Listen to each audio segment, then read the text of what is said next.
नमस्ते, मी Pallavi. Simply cooking with पल्लवीच्या किचनमध्ये तुमचं खूप मनापासून स्वागत आहे. आज आपण बनवणार आहोत पारंपरिक, पौष्टिक आणि अतिशय स्वादिष्ट असे मुगाचे गुळाचे लाडू.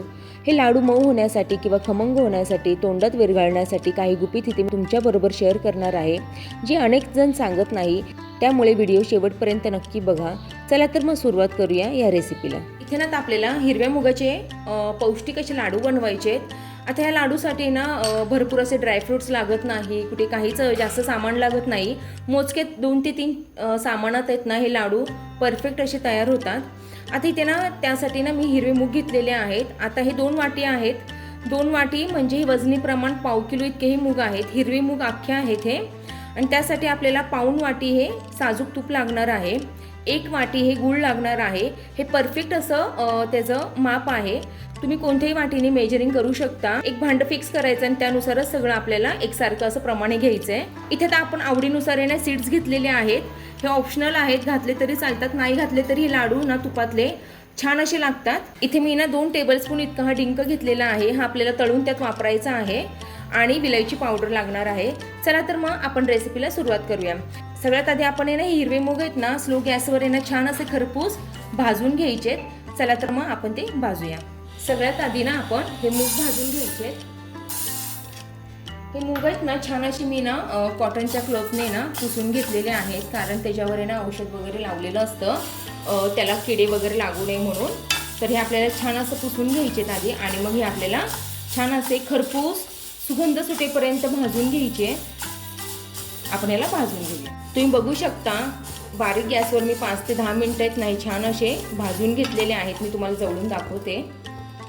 छान असं ह्याचा कच्चापणा हा गेलेला आहे. आता आपण ह्याला गार होऊन द्यायचं आहे.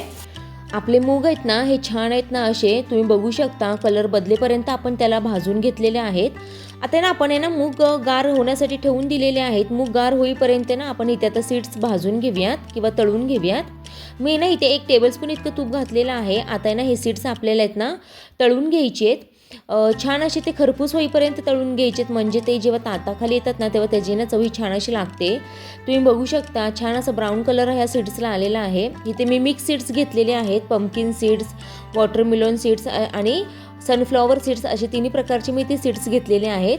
तुम्ही ना सीड्सऐवजी ना ड्रायफ्रूट्स घातले तरी पण चालणार आहे. तुमच्या आवडीनुसार तुम्ही ते करू शकता. आता ह्या राहिलेल्या तुपातच आहे ना आपल्याला अजून 1 टेबलस्पून इतकं तूप वाढवून आहे ना डिंक तळून घ्यायचं आहे. चला तर मग आपण डिंक तळून घेऊया. आता हा डिंक आहे ना आपल्याला आतून फुलेपर्यंत तळायचा आहे. गॅसची फ्लेम आहे ना मीडियम करून आपल्याला हा तळायचा आहे, म्हणजे तो आतपर्यंत खरपूस असा तळला जातो. नाहीतर मग आहे ना वरून तो तळला जातो आणि आतून तो कच्चा राहू शकतो आणि कचकच करू शकतो. म्हणून आपल्याला छान असा हा तुपात तळून घ्यायचा आहे. सगळे पदार्थ तुपात तळल्यामुळे ना लाडूची टेस्ट आहे ना दुप्पट अशी वाढते. आपला तळून झालेला आहे, ह्याला पण आपण काढून घेऊया. तुम्ही बघू शकता छान असे आपले मुगे गार झालेले आहे. आपल्याला ना मिक्सरमध्ये ह्याला ना जाडसर असं बारीक करून घ्यायचं. ह्याची पावडर आपल्याला बनवून घ्यायची आहे.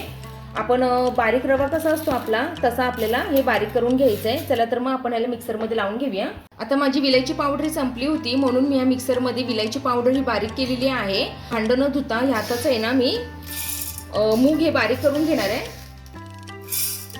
थोडी घालून आपल्याला हे मूग आहेत ना 2 बॅचमध्ये जाडसर असे वाटून घ्यायचे आहेत. तुम्ही बघू शकता आपला जो चिरोटी रवा असतो ना बारीक रवा, त्यानुसार मी हे वाटून घेतलेलं आहे. तितकं आपल्याला हे बारीक वाटून घ्यायचं आहे. जास्त पण ह्याचं पिठीपाक करायची नाही आहे, जास्त पण हे जाडसर असं ठेवायचं नाही आहे. आता आपण याला काढून घेऊया. आता आपण अशीच दुसरी बॅची वाटून घ्यायची आहे.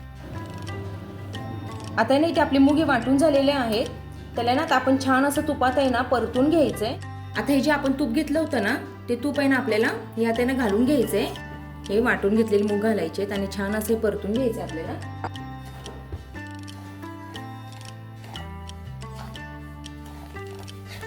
गॅसची फ्लेम इथे मी स्लो केलेली आहे. फास्ट केली तर आहे ना मुगाची पावडर ही काळी होऊ शकते आणि आतमध्ये कच्चीच राहू शकते ती.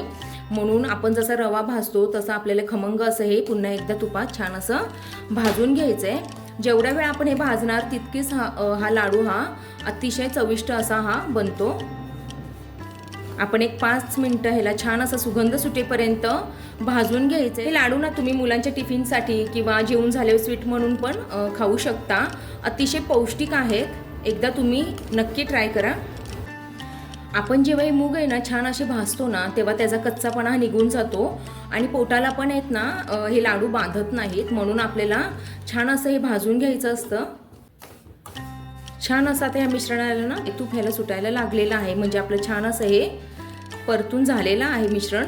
आता आपण इथे ना गॅसची फ्लेम ही बंद करायची आहे आणि ना हे काही ना परातीत आपल्याला आहे ना काढून घ्यायचं आहे आणि थोडंसं हे गार करून घ्यायचं आहे. इथे तुम्हाला मी दाखवते. छान असं आपलं हे भाजून झालेलं आहे आणि तुम्हाला ह्याच्यावरनं कळतच असेल की छान असं तूप ह्याला वरती सुटलेलं आहे. तूप इथे तुम्हाला दिसत असेल. असं आपल्याला तूप सुटेपर्यंत जसं आपण रवा भाजतो तसं आपल्याला छान असे भाजून घ्यायचं आहे. आता आपण याला परातीत मोठ्या काढून घेऊया, म्हणजे गार होईल.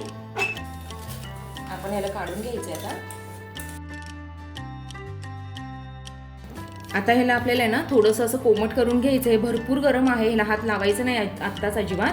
आता हे थोडंसं कोमट होईपर्यंत आहे ना आपण खलबत्त्यात आहे ना जो डिंक तळून घेतला होता ना तो आपल्याला थोडा ठेचून घ्यायचा आहे आणि सीड्स पण मी थोडेसे वाटून घेणार आहे त्या खलबत्त्यातच. चला तर मग आपण हे साईडला ठेवून देऊया आणि खलबत्त्यात ना डिंक आणि सीड्स हे वाटून घ्यायचे आहेत. आधी ना आपण हे सीड्स वाटून घेऊया.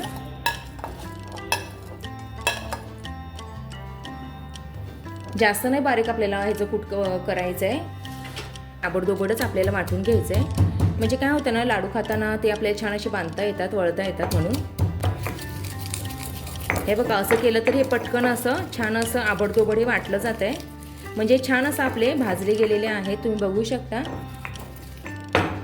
आपण आहे ना ह्याला सेपरेटच असं जसं पहिलं काढलं होतं ना तसंच काढून घ्यायचं आहे. आपण डिंक वाटून घेऊया. आता डिंक पण आपलं वाटून झालंय, आपण त्याला पण सेपरेट असं काढून घेऊया. आता असं आपलं हे कोमट झालेलं आहे. आता आहे ना आपल्याला यामध्ये ना कोमट असतानाच गूळ मिसळून घ्यायचा आहे. आपल्याला 2 वाटी इतकी मूग होते, त्यासाठी आपल्याला त्याच वाटीने 1 वाटी इतका गूळ घालून घ्यायचा आहे. हे गुळाचं प्रमाण परफेक्ट आहे, जास्त गोड किंवा जास्त सपाकी लाडू अजिबात होत नाहीत, परफेक्ट असे होतात. आता ना यामध्ये आपल्याला छान असं मिक्स करून घ्यायचं आहे. हे कोमट ह्याच्यात आहे ना ह्या मिश्रणात आहे ना गूळ हा छान असा वितळला जातो आणि गूळ आहे ना दुसरी गोष्ट म्हणजे आपल्याला चिरून घ्यायचा आहे, म्हणजे पटकन हा वितळतो. आता हे लाडूचं जे गुपित मी तुम्हाला सांगितलं होतं ना सांगणार आहे ते इथेच आहे.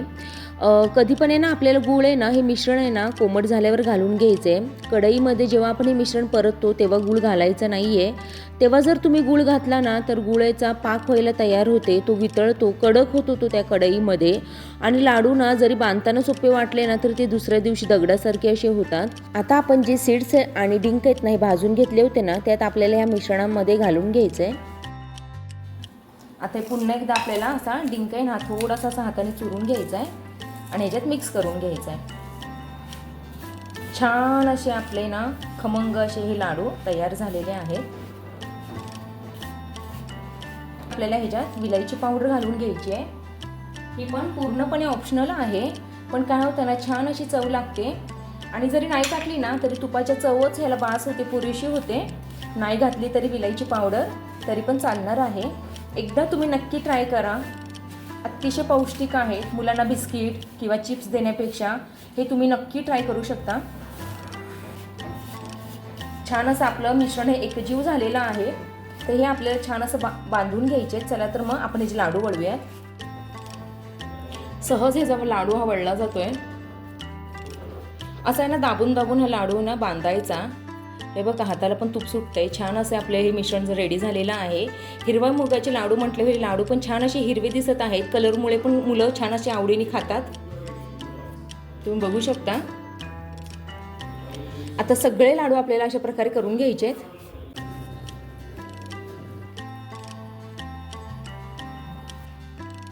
जे आपण प्रमाण घेतलं होतं ना पाव किलोचं मुगाच्या अख्ख्या मुगाचं, त्याच्यात आहे ना 15 लाडू आपले इथे हे मीडियम साईजचे आहेत, तेवढे हे तयार झालेले आहेत.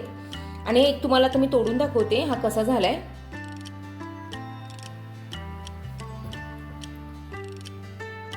तुम्ही पण ही रेसिपी नक्की ट्राय करा आणि कशी वाटली हे मला कमेंटमध्ये सांगायला विसरू नका.